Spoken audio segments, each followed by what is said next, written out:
tentang budaya positif. Jadi saya yakin di sekolah kita budaya positifnya sudah banyak.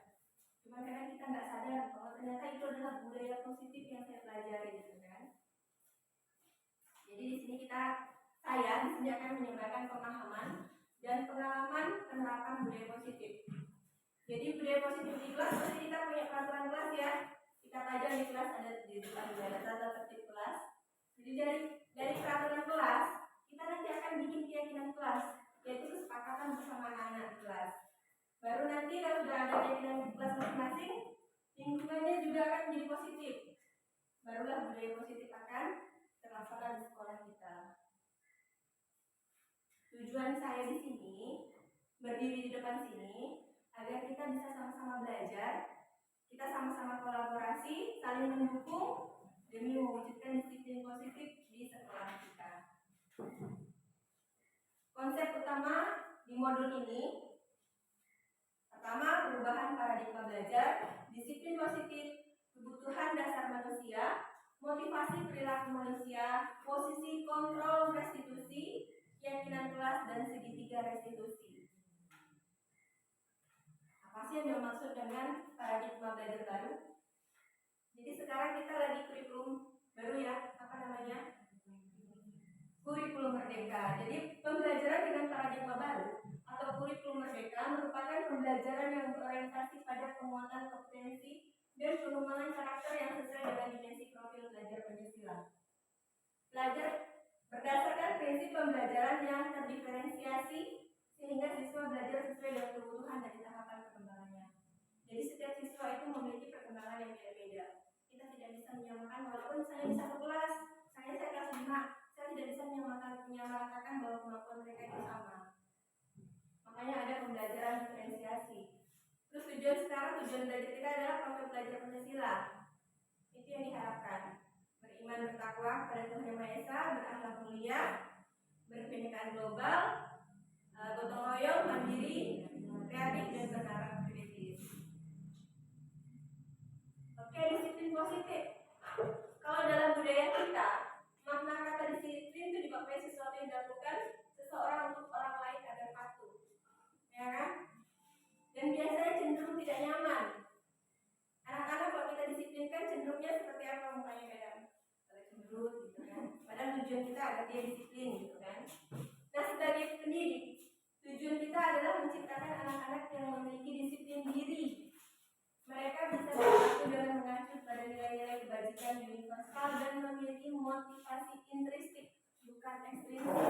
Jadi motivasinya dari dalam diri dia, bukan dari orang lain. Misalnya begini, ketika anak datang terlambat, kita marahi, pasti kita tegur kan. Lalu besok mereka dia tidak terlambat lagi. Itu motivasinya bisa jadi itu sudah ekstrinsik. Pertama karena dia takut dimarahi, bukan motivasi dalam dirinya. Nah itu yang harus kita hindari. Jadi kita mencoba memunculkan motivasi intrinsik, bukan ekstrinsik. Dan disiplin positif merupakan salah satu penerapan disiplin yang bertujuan untuk menumbuhkan kesadaran serta memberdayakan anak untuk melakukan sesuatu tanpa sogokan, ancaman maupun hukuman. Jadi anak bisa disiplin bukan karena dia takut dihukum. Anak bisa disiplin bukan karena dia takut dimarahi. Jadi berdasarkan kesadaran dia sendiri. Itu yang kita harapkan. Nah, 5 kebutuhan dasar manusia. 5 kebutuhan dasar manusia otomatis dimiliki juga oleh anak murid kita. Yang pertama itu bertahan hidup. 2 kasih sayang, 3 kebebasan, 4 kesenangan, dan 5 penguasaan. Dan biasanya ketika anak melakukan tindakan pelanggaran, itu karena 5 kebutuhan dasarnya pasti ada salah satu yang tidak terpenuhi.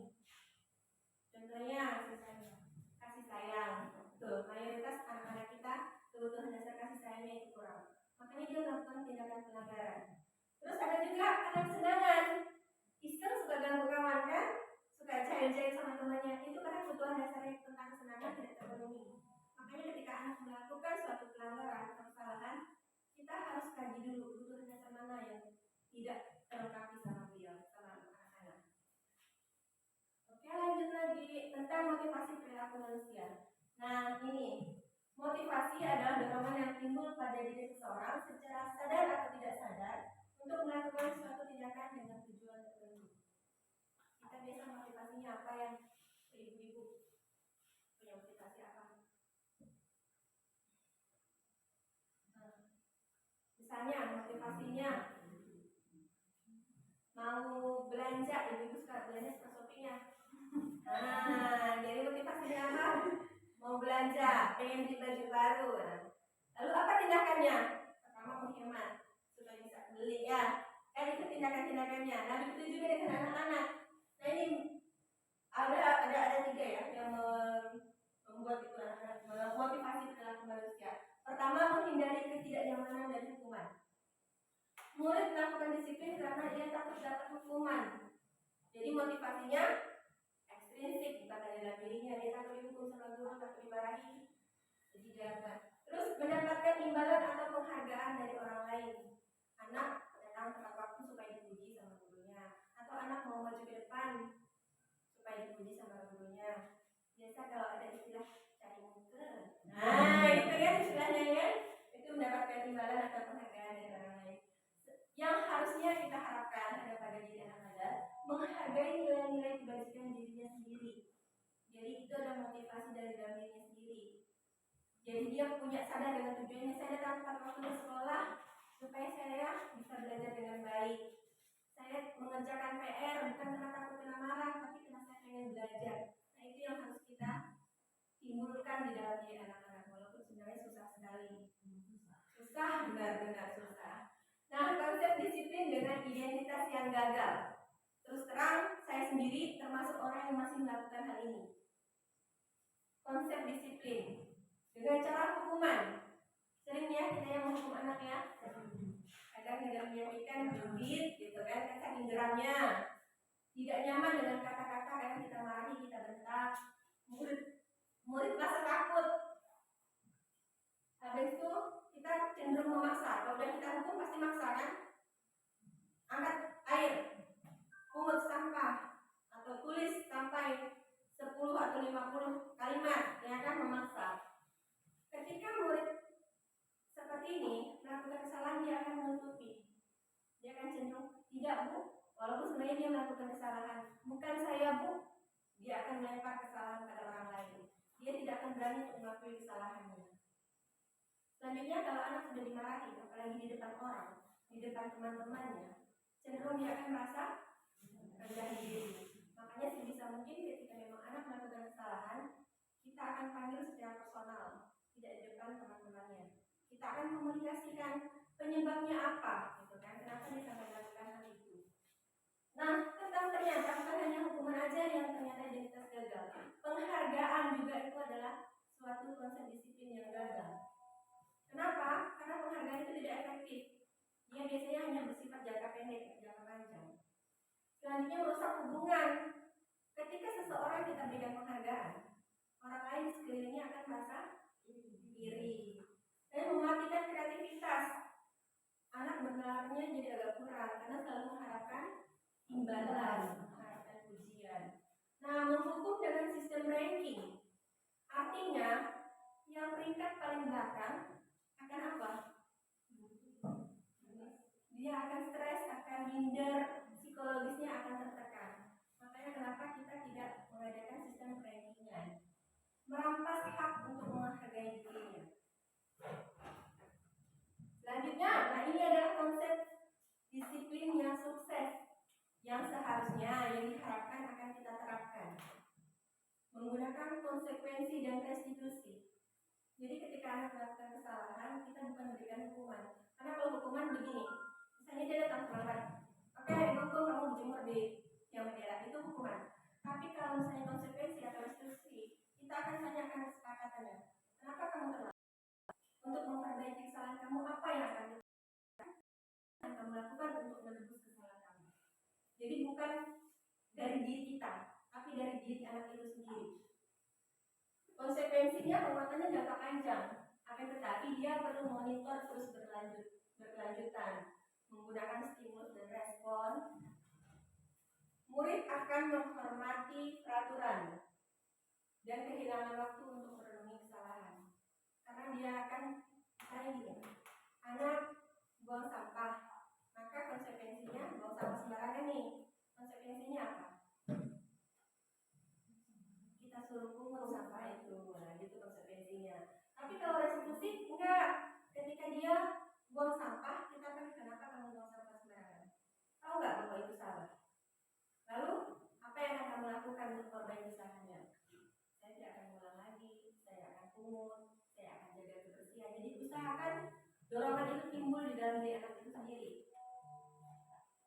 Jadi kalau restitusi, murid akan bertanggung jawab dengan perilakunya, bukan dari dorongan kita. Fokus pada pemecahan masalah jangka panjang. Murid akan menghormati dirinya dan orang lain, serta dia akan semangat untuk memperbaiki diri. Lanjut, konsep disiplin dengan pendekatan restitusi. Apa sih yang dimaksud dengan restitusi? Nah, segitiga restitusi adalah proses menciptakan kondisi bagi peserta didik untuk memperbaiki kesalahan mereka, sehingga mereka bisa kembali pada kelompok mereka dengan karakter yang lebih kuat. Ciri-cirinya apa? Bukan menebus kesalahan kalau restitusi, tapi belajar dari kesalahan. Jadi ketika anak melakukan kesalahan, bukan kita hukum. Kenapa? Karena menurut penelitian, ketika anak melakukan kesalahan lalu kita hukum, dia akan merasa impas. Kesalahan saya sudah selesai, sudah impas, karena saya sudah dihukum. Nah, tapi kalau dia belajar dari kesalahan dia, kamu melakukan kesalahan apa? Tahu nggak salahnya di mana? Dan dia akan belajar dari kesalahan itu. Dia akan memperbaiki hubungan. Restitusi bersifat tawaran, bukan paksaan. Jadi gini, kita menghukum anak bukan sesuai dengan mau kita, tapi kita tawarkan, kamu punya solusi apa? Kesepakatan. Menuntut untuk melihat ke dalam diri. Fokus pada karakter, bukan tindakan. Menguatkan dan fokus cari solusi. Bukan kamu salah, bukan mencari siapa yang salah, tapi dia mencari solusi. Nah, yang sebutkan saya tadi, mencari kebutuhan dasar apa yang tidak dipenuhi. Anak-anak seperti tadi kurang kasih sayang. Nah, perbedaannya hukuman, konsekuensi, dan restitusi. Contoh kasus, anak tidak mengerjakan PR. Biasa kalau anak tidak mengerjakan PR, apa yang kita lakukan? Ibu-ibu, kalau di kelas ada anak yang tidak mengerjakan PR, marah ya? Marah. Jadi itu sudah termasuk hukuman. Karena ketika kita mengeluarkan kata-kata yang membentak tinggi, itu adalah proses hukuman namanya. Kalau konsekuensi, pernah nggak ibu-ibu melakukan konsekuensi pada anak yang tidak mengerjakan PR? Contohnya, nggak usah istirahat, kerjakan PR sekarang. Ya, lipat ganda, itu konsekuensi. Lain halnya dengan restitusi. Coba restitusi kita tanyain, kenapa kamu tidak kerjakan PR? Ada kendala apa kamu sampai yang kerjakan PR? Biasanya kita cerita, saya lupa bu, banyak main. Nah, nanti kita jelaskan, tahu nggak bahwa kamu sudah melakukan kesalahan? Nanti dia akan bilang, ya bu, salah, maaf. Jadi sebenarnya kalau kita membuka, ya, begitulah anak gitu kan. Istilahnya begini, sebuah batu akan menjadikan tetesnya sedikit demi sedikit, lama-lama kan cekung. Nah, jadi segala sesuatu kita harus konsisten. Tidak bisa dengan sekaligus dengan air bah, lalu batu itu kan membolong, enggak. Tapi dengan kita sedikit, yang penting kita rajin dan konsisten. Jadi suatu saat pasti anak akan berubah. Lanjut. Nah, 5 posisi kontrol restitusi. Ini adalah 5 posisi kita sebagai guru. Kita sebagai guru pernah nggak menempatkan diri sebagai penghukum? Sering. Ya, sering penghukum. Memberi rasa bersalah. Sering juga. Menurut saya ya. Sebagai teman. Ada, jarang tapi ya. Masalahnya anak kadang kalau kita bersikap sebagai teman, dia agak kadang dia agak menunjuk sedikit, karena kita harus bisa mengontrol, memberi batasan juga kepada anak. Pemantau, sering ya, kalau lihat anak melakukan kesalahan, kita selalu maka kita langsung ke situ ya, tahu bahwa anak itu melakukan salah, itu sebagai pemantau. Seharusnya dan diharapkan kita akan bersikap sebagai manajer. Walaupun kita mungkin sehat, yang menjadi manajer kita kan Pak sekolah ya, tapi kita sebagai guru juga harus bisa menjadi manajer. Manajer terhadap murid-murid kita. Jadi ketika anak melakukan kesalahan, kita panggil, istilahnya manajer memanggil anak buahnya, panggil secara personal, kita ngomong berdua. Kamu tahu salahnya di mana, kamu ada kekurangan apa, cari solusi sama-sama. Jadi sebagai manajer kita tidak memberi hukuman, tidak juga memberi rasa bersalah, tidak juga menjadi teman atau pemantau, tapi kita mendiskusikan cara mencari solusinya bagaimana. Itu yang diharapkan kita menjadi manajer. Contoh penerapannya, sebagai penghukum, ketika anak upacara bendera, setiap menit ya kita upacara, topi. Kita semua apa yang pakai topi? Berdiri di depan. Nah, itu berarti posisi kita sebagai penghukum nih. Posisi kontrol kita sebagai penghukum. Lalu membuat rasa bersalah. Kadang kita suka ngomongin anak secara personal kan. Kamu ini udah berapa kali main dikasih tahu kok dari dengar. Biasa gitu ya. Nah, itu namanya membuat rasa bersalah. Lalu sebagai teman, jarang sih kalau kita nggak anak melakukan kesalahan kalau kita jadi teman, enggak ya. Ayolah yang tertib, buat guru bangga, enggak, rasanya enggak. Kita nggak pernah jadi teman ketika anak melakukan kesalahan. Lalu pemantau, udah melanggar, tahu udah aturannya sekolahnya apa? Biasa kita nanya gitu kan. Nah, ini harapkan kita ada sebagai manajer. Tuh, tahu nggak kesalahan kamu apa? Nggak pakai topi bu, nanti kan. Terus cara perbaikinya gimana? Nanti saya akan bawa topi lah bu, dan lupa lagi, kan gitu ya. Lalu sekarang mau dihukum apa? Nah, kita tahu orang kayak gitu. Nah, jadi bukan karena kita yang menyebutkan hukuman. Nanti ketika kita yang menyebutkan hukuman, karena akan merasa terpaksa, sakit hati, ada kecewa, berbeda dengan istilahnya kesepakatan. Keyakinan kelas. Di kelas udah, saya yakin ibu semua udah punya keyakinan kelas masing-masing ya. Keyakinan kelas itu kita membangun kesepakatan sama anak-anak. Pengennya di kelas kayak gimana? Itu ada contoh kesepakatan kelas yang saya buat. Jadi anak menjaga kebersihan kelas, menyimpan barang pada raknya. Kalau udah baca buku, susun lagi, walaupun sekadar suka terpiaran kemana-mana lagi, lintang-lintang bukunya. Cuman setidaknya kalau ada kesepakatan kelas, nanti kita ingatkan. Ingat nggak dengan kesepakatan kelas kita gimana? Kalau udah baca buku simpannya kayak gimana? Jaga kebersihan kelas juga, walaupun kadang capek kita sebagai guru ya, lebih rasanya mengingatkan anak menjaga kebersihan, tapi tetap juga gitu kan. Saling tolong menolong, menghargai. Kan kita lagi anti bully nih. Nah, ada program anti bully. Nah, itu nanti kelas kita saling menghargai, saling sayang menyayangi. Selanjutnya adalah tentang komunikasi. Jadi ketika anak punya masalah, kalau saya bukan cuma masalah di sekolah, tapi ketika anak punya masalah di rumah, dia boleh mengkomunikasikan dengan saya sebagai guru. Tapi ketika dia punya masalah di sekolah, tidak boleh mengkomunikasikan dengan orang tua di rumah. Itu yang saya terapkan kepada anak. Mudah-mudahan anak-anak bisa dengar, gitu kan. Jadi kalau punya masalah, komunikasikan dengan guru, jangan ngomong di luar. Segitiga restitusi. Jadi segitiga restitusi ada 3 tahapan. Yang pertama adalah menstabilkan identitas. Yang kedua, validasi tindakan yang salah. Yang ketiga, menanyakan keyakinan. Dan biasanya, pengalaman saya sendiri, saya langsung loncat ke tahap yang kedua. 1 dan 3 tidak saya lewati. Hanya validasi tindakan yang salah. Benar gak Ibu? Pernah gak merasa kayak gitu? Kalau ya, kita tahapannya menstabilkan identitas. Artinya kita menguatkan dulu anak. Walaupun kita tahu dia salah gitu kan. Karena ketika dia salah, kita tahu bahwa dia punya kebutuhan dasar yang tidak dipenuhi. Jadi kita sebagai orang dewasa harus paham kenapa dia berbuat salah. Menstabilkan identitas. Tapi biasanya kita nggak seperti itu. Kita langsung loncat ke validasi tindakan yang salah. Nah, ketika anak melakukan kesalahan, kita bilangnya gini, tidak apa-apa, wajar manusia berbuat salah. Ibu juga kadang berbuat salah. Jadi anak akan merasa, oh iya. Jadi hatinya itu terbuka dengan kita gitu kan. Tidak, istilah gini, hati itu tidak mengkerut. Kalau kita bentak, kita marah, dia langsung down, hatinya langsung mengeras hatinya. Jadi begitu kita masukkan kata-kata omongan pun akan percuma gitu kan. Tapi ketika kita lembutkan dulu hatinya, insya Allah dia akan terima apa yang kita kasih tahu. Kamu tahu salah, kamu lupa, ya tidak apa-apa, manusia wajar lupa. Tapi jangan lupa-lupa lagi besok kan, seperti itu.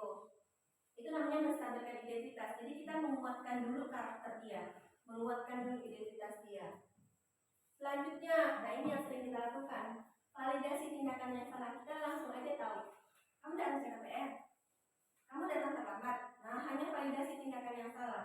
Itu kayaknya saya nggak perlu jelaskan tentang validasi tindakan yang salah, karena itu sudah sering kita lakukan, ya kan? Tapi sebenarnya di sini juga harus kita pahami kenapa anak melakukan kesalahan. Nah, ini lakukan? Menanyakan keyakinan. Nah, ini yang harusnya kita lakukan. Kamu tahu bahwa yang kamu lakukan salah, anak akan bilang, ya Bu, maaf saya salah. Ya. Keyakinan apa atau aturan apa yang sudah kamu langgar? Tahu salah, mau nggak kamu memperbaiki? Kalau tidak perbaiki, tahu nggak kamu nanti besarnya jadi apa? Atau kamu nanti besar mau jadi apa? Nah, ini menanyakan keyakinan. Jadi kita buka pola pikir mereka ke depannya nanti bagaimana kalau mereka akan terus seperti itu. Nah, terima kasih. Sudah habis slide-nya. Tapi sekarang saya mau diskusi. Masih merenung ke depan ya ibu-ibu ya. Masih asik baca ya. Kira-kira bisa nggak kita terapkan segitiga restitusi? Insya Allah ya. Walaupun kadang kita terus terang saya sendiri kalau ngadapin anak maksudnya ekspektasi kita terlalu tinggi terhadap anak. Saya nggak bisa kalau nggak ada Nah, ini yang satu dia mau di atas kita, yang satu nih dulu yang paling banyak ya, memang kalau menurut pengamatan itu kan kayak Charles pasti ada 5 kebutuhan dasarnya dia. tetap itu 5 kan 5 kebutuhan dasarnya dia. lihat lingkungannya. Mungkin rasa kasih sayang dan tidak diterima itu jadi atau mungkin jadi kesenangan dia gitu kan. Lingkungan dia. Jadi kita balik ke 5 dasar lagi itu kan. 5 dasar kebutuhan setiap orang. Jadi bukan cuma anak-anak tapi kita juga punya itu 5 kebutuhan dasar. Saya mau menghamba kayak rendah dengan dia tuh kayak supaya dia mau dulu gitu ya masih keras hati ini nggak bisa terima gitu bang. Kadang gitu. Ya kalau di guru penggerak itu menghamba pada murid. Iya. Masih belum bisa saya menghamba dengan dia tuh kan sebenarnya bukan menghamba berarti kita nih. Iya. Duduk sama dia bukan. Tapi kita melihat pola belajarnya bagaimana sih. Nah jadi kita ikutin. Misalnya kan sekarang kan anak-anak lebih ke digitalisasi.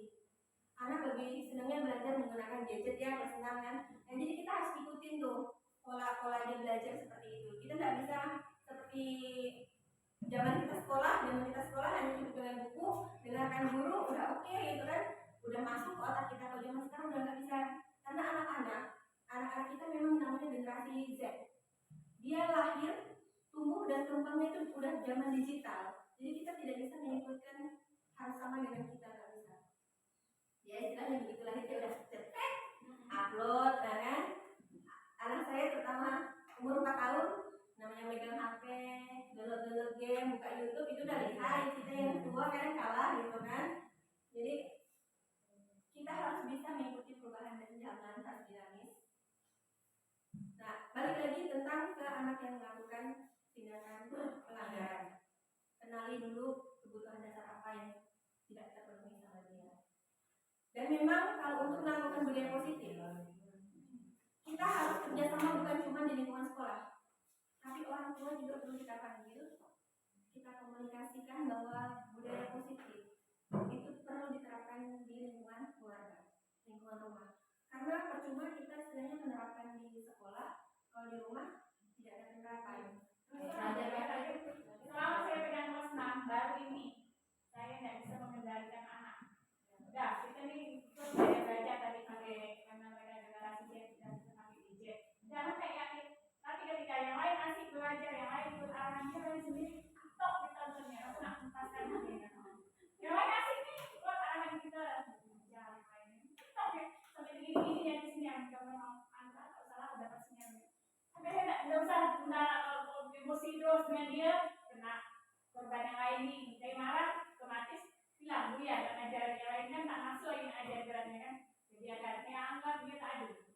Dia mau begini, dia mau bukti balik kayak saya kan. Kadang lain disebut juga sebagai anak yang rusuh. Kalau anak yang seperti itu, bagaimana kita mau menerapkan tadi yang tidak boleh marahkan anak di depan kawannya. Ketika kita marahkan anak di depan teman-temannya, dia merasa gimana dari itu, kan? Kalau yang merasa itu boleh, macam mana kita tidak marah? Karena kita nunggu dia ke sana, bisik-bisik atau dikasih perlahan. Tuh. Kita istirahat, kan sepakat bersepakat dengan istirahat, sampai tempat sama ibu semua ya, dia bu. Tiba-tiba saya ambil dia kabur. tidak memanggil, kau sih HP kau sih ngapain, sediakan. Silakan semua HP kan yang pertama nih mungkin enggak sediakan. Saya enggak ada kedua. Bu ngapa HP ku enggak disita? Ada saya salti kan. Bu ngapa yang lain HP-nya diambil? Saya tidak diam enggak nyambil. Nah, istilah kedua, ibu HP ku. Udah cuek. Dan cuek enggak mau negur dia kan, udah selalu menarik parah kan. Itu istilah kedua, HP serahkan dengan ibu, bilang kan. Istilah kedua ini yang lagi HP ya. Kasih yang lain semua bu, ini HP ku. Oh, berarti mau dicuekin budak nih ya. Jadi sebelum cari perhatian gitu ya. Jadi bisa dibilang mungkin ya kebutuhan dasar dia untuk dikasih sayang dan diterima. Iya lah, dia tuh mau ini. Kali ini ya, cuma itu kayak kita tuh momen sama dia, lalu dia tuh respon sama kita. Nanti tuh cuekin dia. Udah kasih kamu mau kabur mau kemana? Intinya kalau kita menghadapi anak seperti itu, diladen salah, tak diladen salah, nanti guru yang stres. Betul. Benar. Lalu ini yang mendapat poin yang kayak gitu. Iya, memang. Selama Tak ada dengan respon. kelas 6. Selama dengan Saya selama ini ya, semenjak edukasi bola kemarin, itu yang buat yang puncaknya saya jengkel. Ke masalah yang lain sudah lah. Masih saya masih ada tolerannya rasanya untuk mau baik dengan dia tuh mau melakukan. Itulah yang waktu kita kehilangan bola. Kok Pak saya tuh sampai mempas-mempaskan itu apa? Dia enak-enak ya ketawa begini. ada kesalahan. Nggak ada rasa salah. Itulah yang akhirnya aku sampai hari ini. Sekali besoknya bola itu kan ketemu, panggil dia, bilang anak-anak bola itu udah dengan dia, udah kembali bola ke sekolah dia kan dipanggil, tapi dah naik darah tuh panggil dia tuh, langsung ku diambak rambutnya, ku tanya kemana mau dapat bola tuh, minta kan minta balik ngajar katanya, naruh kunci ke depan ke bawah. Oh udah lama minta ikan udah lama. Sekarang coba dijawab. Guru yang mana lah yang sama dengan Nabi artinya mau menghadapi murid masih nak ramah-ramah, masih nak kita kasihani kayak itu, kasihnya sudah bukan baru sekali, 2 kali, 3 kali dan seterusnya sampai hari ini masih susah kan. Waktu dia kelas 5, ada kan saya seminggu masuk seminggu masih bisa menggalikannya. Gitu di kelas 6, mujaknya luar biasa. Makanya kemarin waktu ada tentang itu ya minta maaf, kita bukan merendahkan aturan, bukan apa, bukan tidak perlu dakwah, kok memang tidak respon yang dijelaskan Ibu Irma itu. Karena memang untuk tidak tahu lah sekolah lain ya mungkin ada gimana ya, kok sekolah kita nih tidak dengan anak dengan semua murid sih yang Satu itu yang parah, yang lain itu masih nanti. Kita ini tiap tahun ya ada dapat murid seperti itu yang parahnya parah. Iya. Kalau aku pribadi ya dengan murid ini, dia bodoh, nakal, kalau dia ditegur tidak melawan, senang aku dengan dia tidak pandai baca, tidak pandai apa, tidak tahu lah yang lain. Saya pribadi lah. Nah, yang penting kalau saya tidak melawan, nakal dia kita marah gitu, walaupun kita negurnya dengan cara yang tidak sesuai dengan yang sudah dilakukan. Tapi kok memang challenge ini gagal. Kalau memang besok ada ujian, Memang sudah tak bayar tuh 3 juta, luluskan ya. Minta lah sedikit, tidak ada yang dapat kasih 2.000 biar sisanya saya mudah lepaskan. Biar kita nyaman, kita ini kan satu dia anak yang menolak. Ini kita jangan munafik lah kan kalau baris tengok. Last kali dia buat dari dia itu. dia dulu Kalau yang ada puji Tuhan, tenang kan? Nah. Gitu. Sebenarnya kalau kita mau bahas masalah yang ini masalah anak yang seperti itulah cara solusinya itu gimana? dan memang harusnya kan orang tua yang berperan. Iya. Tapi ternyata orang tuanya kan membela anaknya. dibela, tapi itu dibela. Dibela.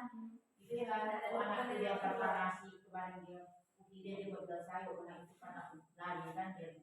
Kok kita dari Apa kira mau kan jual sayur apa?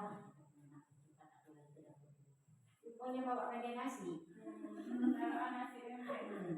Lain kita kan kalau orang tua coba anak kita seperti itu. Udah dengar berita atau dengar ilmu, anakmu sekolah begini, mencuri lagi, aku biar anakku yang gitu tuh. Malu udah kita makanya. Malu, tidak kepelasan dia. Iya, waktu itu kasus mencuri nggak ya bu ya? Kasus mencuri bola itu. Kan kalau disebut sama bukan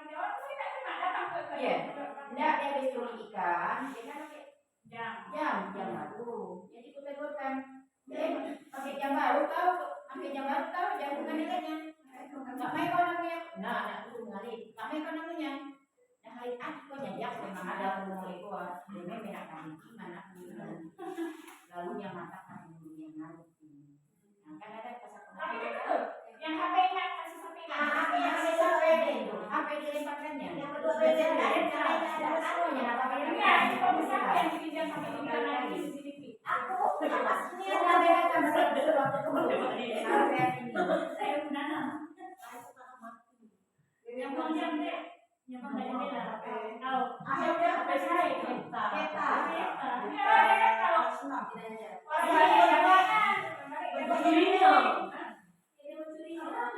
Akhirnya ada yang mau keluarkan video yang kata kok kita nggak mau ngakuinya nanti. kalau dia baru dari dia tidak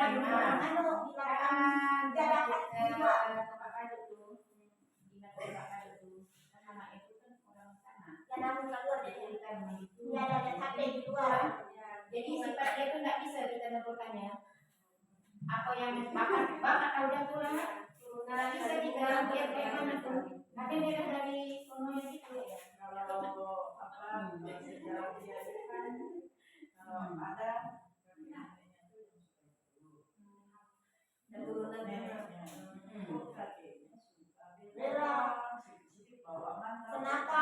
Ada di mata enggak sama ini.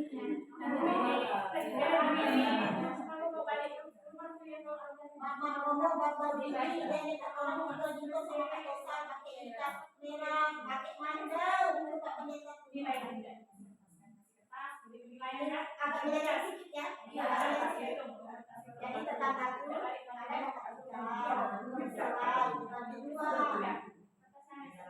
hilang di tempat penyelenggaraan.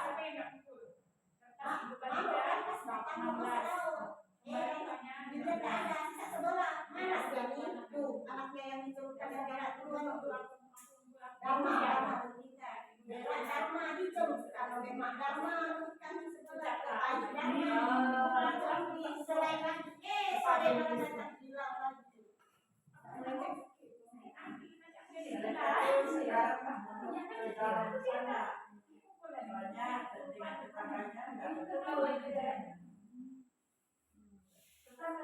Nah, itulah Dia memang menerapkan budaya positif tidak bisa diterapkan hanya di sekolah aja. Tetap harus lingkungan keluarga ikut mendukung. Karena di sekolah hanya berapa jam ya kan? Pagi jam 11 mereka udah pulang, mayoritas waktu mereka habisnya di rumah. Tapi malah kan kalau di sekolah ini terkontrol mereka. Kalau di rumah entah apa dia kan curi ke di hutan orang kan di sekolah kelihatan kan kita Setiap hari saya setidaknya ada juga yang ditakutin lah. Iya. Karena kalau di rumah tuh kayak mungkin ada kurang gitu. di rumah malah orang tuanya ada yang menganjurkan anak dari mana coba kau ke sana ada nggak dapat durian satu yang dengar bahasa orang sampai bahasa kasihan nggak kalian sama orang tua kalian kamu nggak tahu durian satu jam berapa orang tua kalian bangun potong jam 3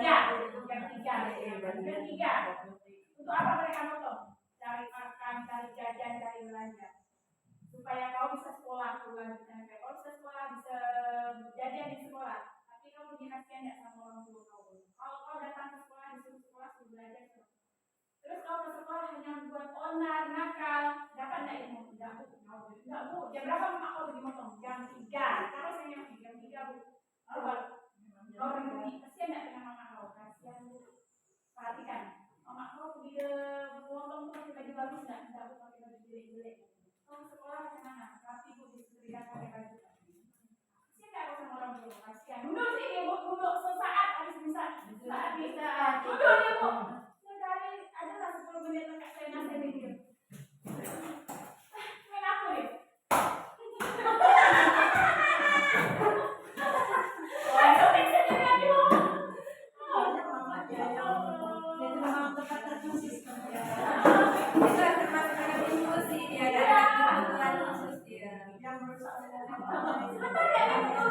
bahkan si Santi itu sampai nangis kenapa mama ini ada sampai rumah tuh kan nggak ada sampai sini saya nggak dengan mama kau berhege-hege jalan mamanya kan sebelum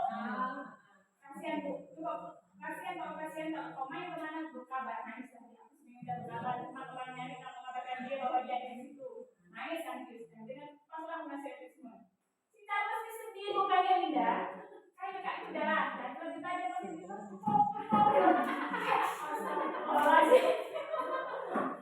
satu kelas dengan kantor ya. Gimana? Edo. Aduh. Dan itulah dinamika kita sebagai guru ya. Yang melawan. Setiap kelas pasti punya idolanya masing-masing. Termasuk saya gitu kan, Rio.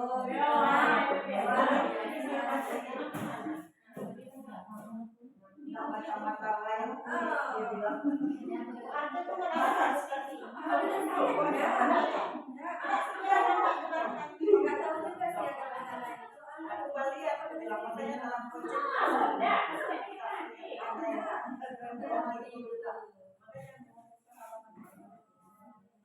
Ini itu macam mana nak semangat aku ngajar Robi kok gaya beda ya. Kita dulu udah down dulu tuh lihat di datang gitu kan. Itu dia ada betapa bahagianya saya. berluasa jelasnya. Berarti ini tugas sendiri. Tapi sebagai pendidik kabarnya gitu ya. Sebagai pendidik kabarnya gitu ya. Katanya belum bisa jawab. Benar. Saya sendiri gitu kan. Saya pun belum bisa. Apa manusiawi kita tuh masih lebih besar gitu kan daripada profesional. Belajar kan? Sekejap ya. Belajar sekejap. Saya tidak akan marah dengan dia mau apa kasihani dia. Tapi begitu tingkahnya melebihi karena tadi gelujak, emosi saya lebih naik lagi. Ibaratnya tadi Pak Mas tadi download ya. Itu juga sudah langsung ya, lanjut.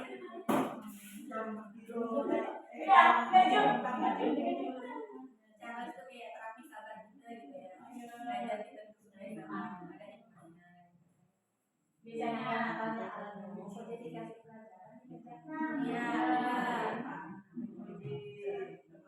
Tapi Verona kalau lingkungannya sama itu makanya khawatir saya diminta di kampung kemarin dia sekolah apa sekolah apa ya datanya dia lulus gitu kan saya minta sakit pasti sakit kan baru kerja kami kayak. iya pasti anak itu hampir bisa dibilang 90% tuh lingkungan keluarga terutama lingkungan itu membantu dia gitu kan sementara kita sekolah ini hanya bisa mengarahkan meluruskan walaupun sebenarnya dia udah punya karakter sendiri gitu kan jadi kita nih hanya berusaha meluruskan apa yang lebih baik gitu Anak bingung. Di sini kita membutuhkan yang baik. Di benar mana sana kerja gitu kan kasih tahu mengaku penting aku masih makan.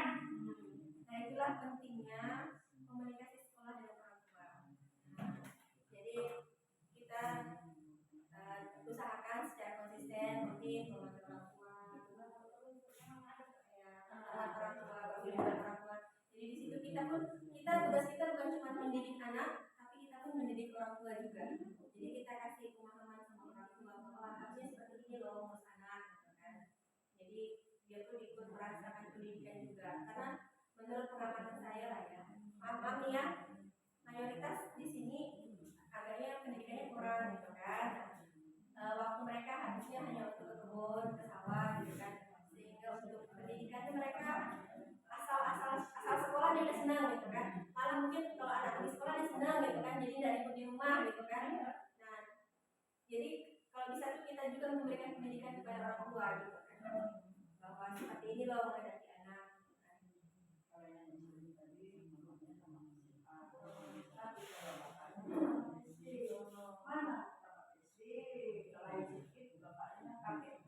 tembak nama kakeknya tembak oh namanya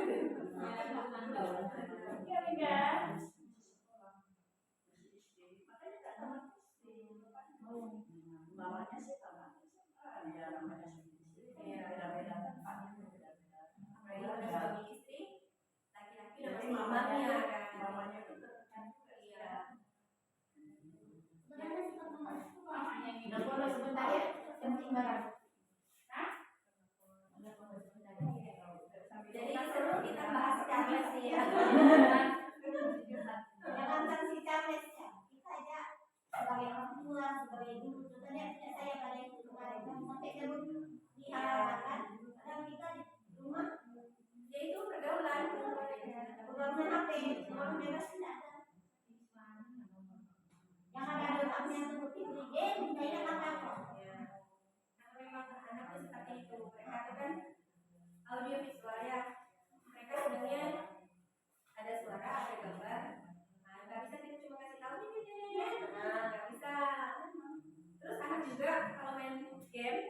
gunakan kesepakatan. Nah, selain kesepakatan kelas, kita dengan anak juga bisa gunakan kesepakatan.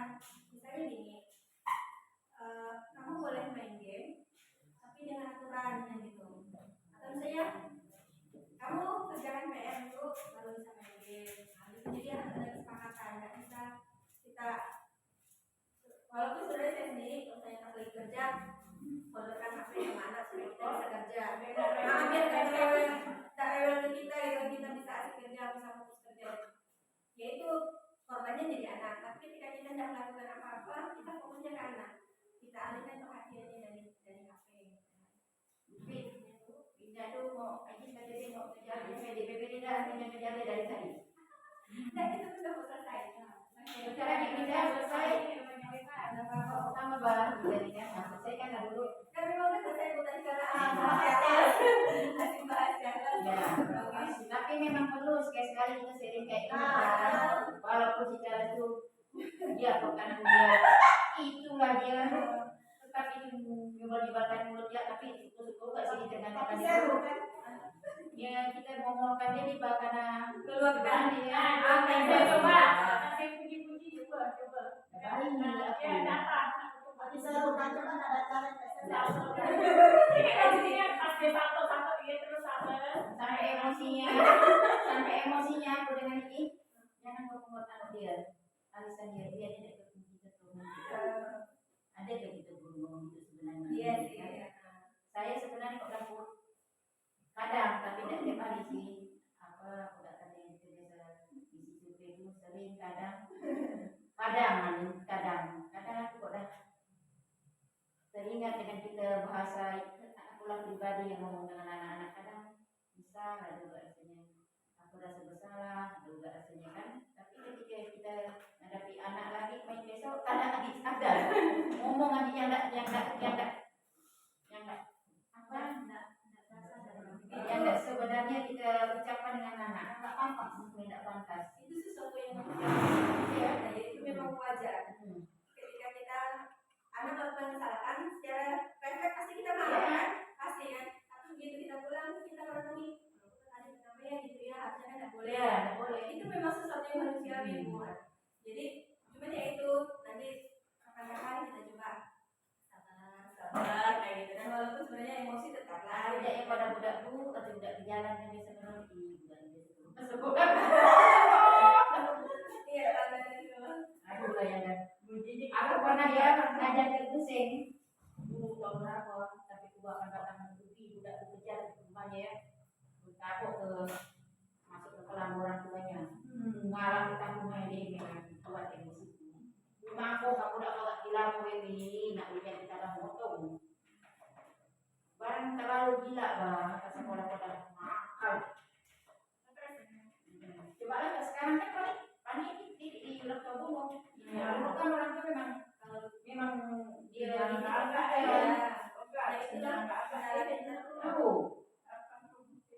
Mahom tak agak gila mau nak beli puncak babat Manggala sampai juga tidak pada sana itu benar aku benar itu namanya Dan kita sekolah orang tua. Kalau zaman dulu kan ketika kita ngasih hukuman sama anak, orang tua dukung kita. Tapi kalau sekarang kita keras sama anak, orang tua dukung anak. Jadi serba salah. Kadang beredar video-video di TikTok suka ada gini, bapak ibu guru kalau di sekolah mau anak pintar mau anak bodoh terserah. Yang penting ibu guru ngajar. Anak mau pintar mau bodoh terserah. Anak mau kurang ajar mau nakal terserah. Daripada ibu ngasih tahu nanti ibu ditebel, nanti ibu dibacok, katanya. Yang penting tanggung jawab ibu ngajar aja udah selesai. Tapi sebenarnya sebagai pendidik nggak boleh kayak gitu ya. boleh makan kalau di SD kita nih kalau ada kejadian itu udah selesai langsung sama orang tua macam kemarin bapak si dia mau panggil apa kuat air anak menang kamu kata aku nengok dia dah 2 kali dulu udah pakai kita kata aku nengok dia nanti bakal lagi kita sampai keluar masalah panggung katanya bila pun kita kan kerja bendera tuh bakal ada kumpul Kalau anak tuh bapaknya bagus kok mau ambil lagi tuh. Mak dia bilang mamanya mampunya itu agak lain dia. Coba lihat. Aku nggak percaya dengan hasil kemarin, enggak, karena dia sampai memotong babon. Membunuh Pak Kris itu. Yang lucu juga. Habis itu dia pernah potong babi itu seminggu kemudian potong lagi ayam itu di kaki ruangan Injakan dan tak pada jerak, tak pada jerak. Contoh nih ya kemarin disuruh nyata, kawannya nyata, dia keluar main-main nanti. Ketika kawannya hapus, dia masuk. Aku dihapus. Mana aku katakan kok? Bunyi kan? Kata dia. Langsung aku pergi ke orang tuanya aku buat. Orang tuh anaknya jatuh. Wano, Kris, kan pergi mamanya waktu itu ngicip ya nah. Kata aku nengok dia.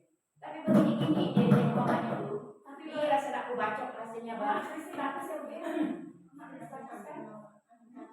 Nah, Ina. Banyak pun minat sebenarnya. Dua kali yang luar biasa. Iya, ada lupa. Tak sempat di mana ada itu. Dia ni ketahuan bandel ini tahun curi itulah. Udah mulai ketahuan curi kan? Itulah dia jual kecap berapa puluh ribu. Kemana kue-kue ini kan dia di perutnya kue kecap tu. Tak mau kita belum tahu dia curi dulu.